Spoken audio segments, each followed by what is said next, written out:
We're going to do something a little bit different. We're going to do a word association. Are you ready? What is the first thing that comes to mind when you hear the word good? You got it? Now, I bet it wasn't grief or lament.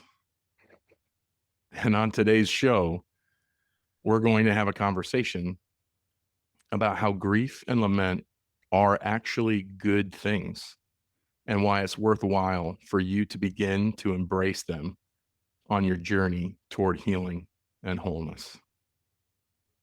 And we're starting the new year, coming off the holidays, and maybe you had a wonderful experience this holiday season filled with great food, great people, great times.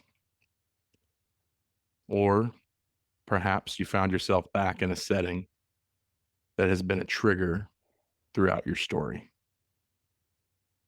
Maybe you didn't experience what you were hoping to experience. Maybe something was different this year because someone or something was missing.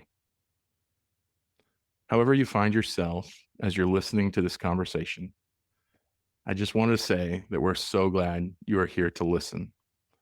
And my prayer is that God would meet you in a very tangible way as we press into the topic of grief and lament. Something just seemed right about starting off the new year on becoming whole by acknowledging grief and lament and possibly reframing how we see the presence of these in our lives. My name is Aaron Tagert, and I'm one of our men's spiritual coaches in our Unwanted Intensive Guide at Regen. And I am joined today by my friend and fellow coach at Regen, as well as our Awaken program coordinator, James Craig. James, welcome in, brother. Thanks for having me on, Aaron. Now, I'm excited because we're starting a 4-part series today on pursuing goodness as we enter into 2025. So there's excitement for kicking this off, but I have to admit, my heart is also a little heavy as I know that we're talking about today is not necessarily an easy topic to discuss. But nonetheless, let's dive in. So James, as we begin to kind of set this stage for grief and lament, why don't we just start by unpacking a little bit about what grief is and what lament is? Yeah, so I love that we're pursuing goodness by talking about such a hard topic, but we are, and I'm excited to hopefully convince you all or to be part of showing us that this is such an important thing. Grief is simply sorrow, or it's like that idea of mental anguish or pain, you might say. So grief's kind of that objective fact. Lament or grieving or mourning are all the same basically. And lament is to express that grief or sorrow. It's to mourn, it's to grieve. So you can kind of use these words interchangeably, but grief is kind of the fact of sorrow in our lives. Lament is choosing to express grief and sorrow. It's choosing to mourn. And all of the grief in our lives comes typically from some sort of loss, really of anything. It could be things even we don't get, like things that we are hoping to get that we don't get.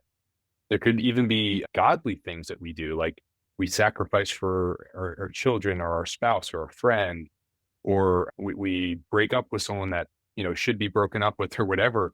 That does not mean that there's no grief. Even good things we do can carry grief on this side of heaven. Yeah. Yeah. And I would say too, grieving, and this might sound a little interesting, but grieving the absence of porn in our lives for someone who has struggled with unwanted sexual behaviors, in the sense that it was something that used to pacify and soothe maybe some grief and pain, some different things, right? Like just the difficult things. Yeah, We Yeah. even do a lesson in this. Today we're starting the heart module in Awaken 360. It's a year-round program, but we have, each 3-month quarter of the year is a different set of content. We call this one the heart module. We do something called, I forget exactly what we call it, but we actually grieve the loss of our sexual sin, not because it's inherently good, but Hmm. because there's actual loss that we need to count the cost of if we're going to move forward. And then the following week, we grieve the cost. But I know for me and for many men who go through our Awaken program, it's kind of a shocking thing. Like, really? Like, I should feel, I should lament the loss of sin in my life or unwanted sexual behavior. But we're going to, again, hopefully convince y'all today that this is integral to moving forward. If we don't grieve things, we will be impacted by them. Yeah, absolutely. Yeah. And this being one of those things that, is, someone who's, been on that healing journey or finds themselves on that healing journey, right? This is no longer a part of the present, right? So there's this loss of this thing that was so familiar, so comforting in times where maybe it was needed because we turned to that instead of other, healthy, ways of coping and kind of dealing with that. And so we'll get into some of that a bit later. But yeah, just an interesting way to kind of frame, grief and lament. And the grief is so interesting because there is no necessarily right way to grieve. We can't fix or cure grief. In fact, a really great analogy of grief is that grief comes like waves. And if you've ever stood out in the ocean, sometimes on some days they're just some really low key kind of waves, like no big deal. And of course, it also probably depends on, where you live. You living on, the Pacific, you guys get some pretty gnarly waves over there. Not so much on the East Coast, but yeah, we get some waves. Yeah, warmer water though. People don't realize in California, the water's actually pretty cold most of the year. Oh There's wow. something to grieve when I first moved out there.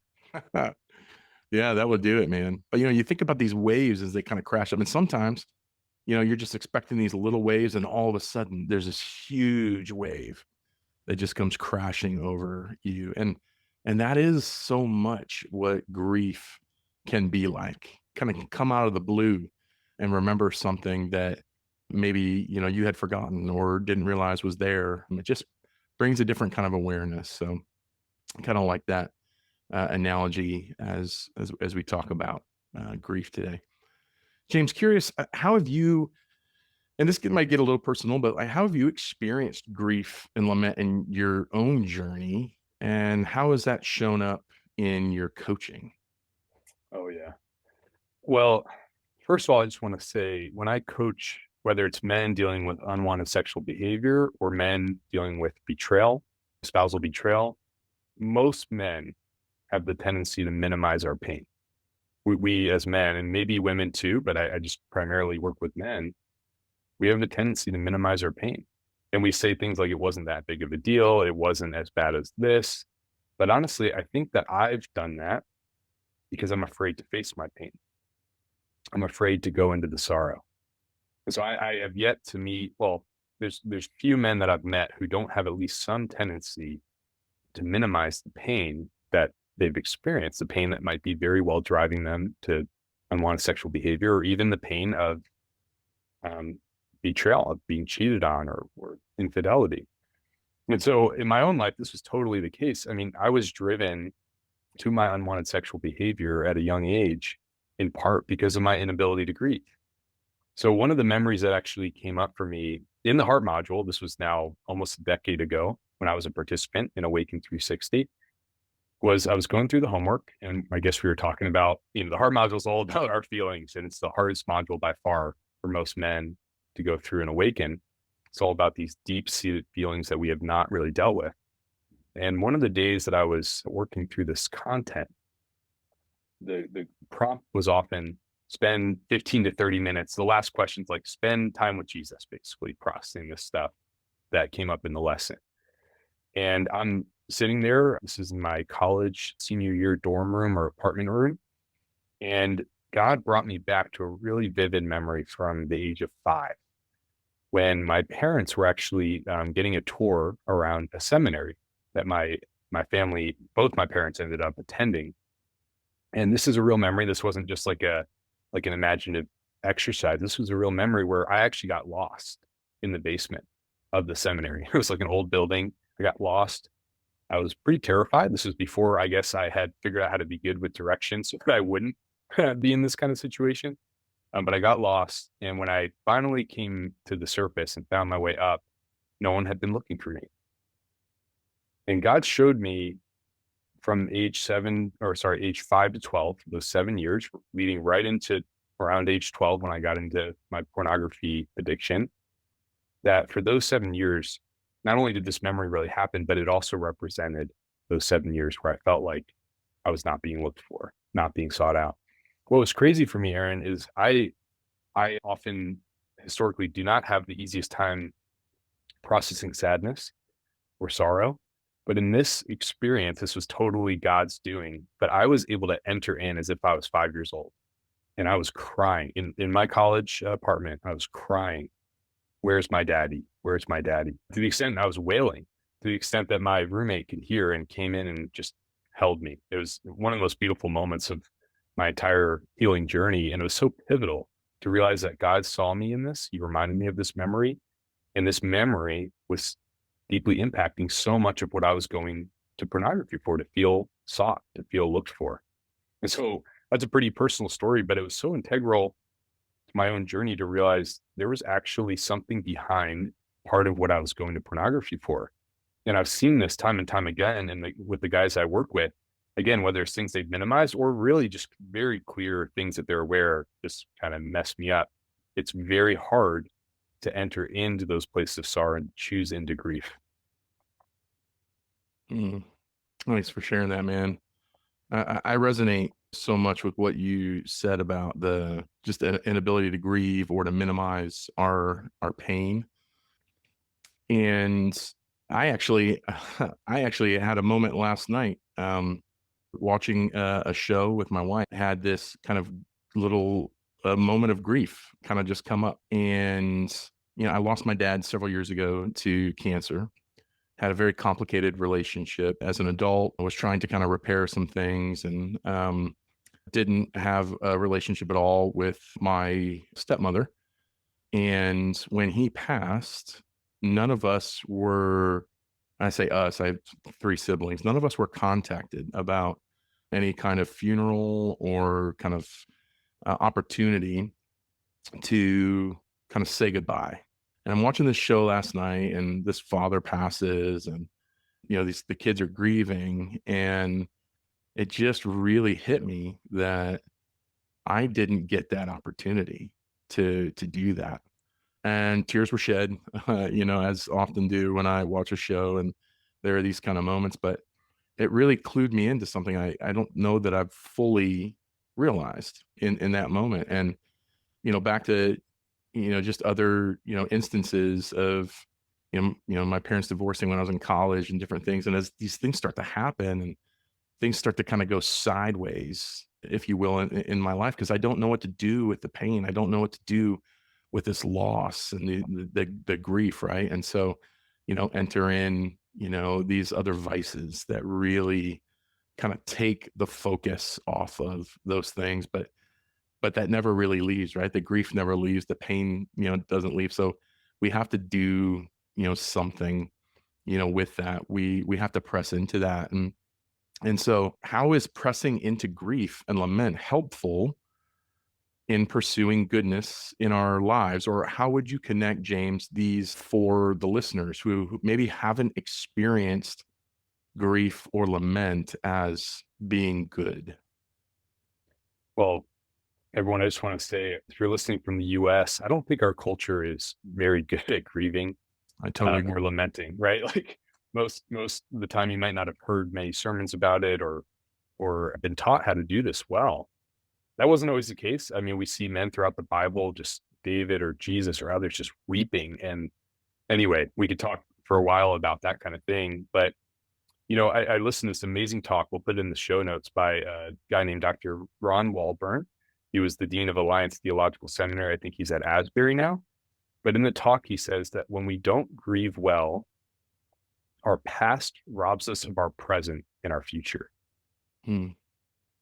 So we're actually being impacted. I mean, so many of us, maybe especially men, I don't know, but would love to leave it in the past. It happened in the past. I want to leave it in the past. That'd be awesome if it worked that easily. I mean, we can leave stuff in the past or increasingly leave it in the past when we have grieved it effectively and it no longer has to affect us as much. But often that phrase of leave it in the past is a way to avoid pain. The thing that, again, as Americans with our devices and everything that we have, it's all geared around avoiding pain, avoiding discomfort. But again, in this heart module, I didn't think of all this stuff before, but these were really impactful lessons for me.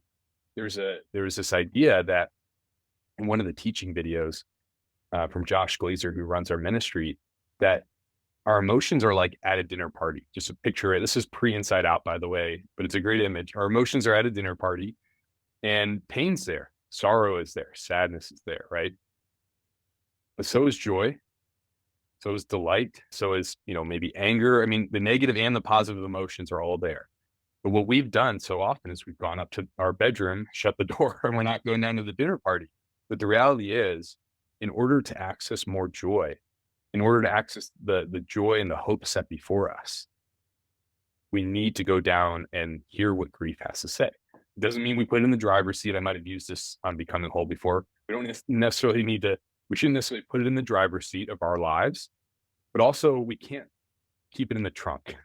We need to actually let it into the cab of the car and hear it out so that we can be comforted. This is what the promise is from Jesus, Matthew 5:4, right? Hmm. Those who grieve will be comforted.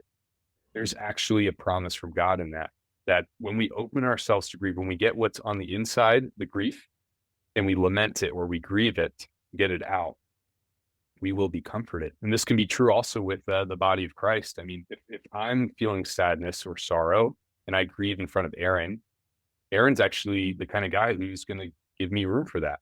And he's going to probably comfort me as part of the body. But also, I think that there's even a direct way, even on that day back in college that I shared. Yeah, my roommate did comfort me. I just knew that God was in that moment. Like it was so palpable when I was grieving and lamenting, like he was just so in that moment. And so, just one other thing I want to say about that is this is actually a journey of maturity. It's an invitation to maturity. This is us learning how to handle pain in mature ways, the way God has made us as spiritual adults. And again, I think that we're at a disadvantage. I think that we don't make as much space to process. I mean, just picture Jesus on the road with his disciples. He didn't have Spotify, not even a GPS. Like there's nothing besides quiet, singing, or talking. I mean, there's not much else, right? On the road. But most of our lives are spent in front of screens and other things. I'm not trying to demonize, our modern technology. I'm just trying to say we are not in an environment that's trying to cultivate room for feelings to come up, for grief to surface, for the waves to hit us, the way it hit you last night, Aaron. Hmm. Yeah, I mean, there's so much. Just makes you think. There's so much competing for our attention, and there's so many noises, that the world kind of throws at us today that it does make it harder to kind of tune some of those things out, or and what it makes me think about is just being really intentional. I think is what it comes down to, right? Really creating that space, really being intentional to sit with these things. I think about that beatitude in Matthew, that he will comfort those who grieve. And it makes me think about Psalm 56:8, that God is a tear collector. He collects our tears. Now, and you think about this, this isn't like for any like 90s, anyone's growing up in the 90s, that like a go-go gadget arm, kind of Inspector Gadget type arm collecting tears. Like he is, like, even just picturing it now, man, makes me kind of well up a little bit. Like he is so present. Like he is right there with his hand extended to capture the tears. And you think about the nearness and the presence of a God who is a tear collector, and how near he has to be for that. And there's something just so beautiful in light of that being comforted. We're not comforted from afar. Like he is right there with us in the midst of whatever the circumstances, whatever we're going through, he is there, present to collect those tears and to comfort us as we grieve. And there is so much hope and peace in that, I think, that's just so helpful, I think, to think about. Thanks for tuning in to today's podcast. We have so much packed into this episode that we're splitting it into two parts. So be sure to tune back in next week as we continue our conversation on pursuing goodness by leaning into grief and lament. We'll see you then.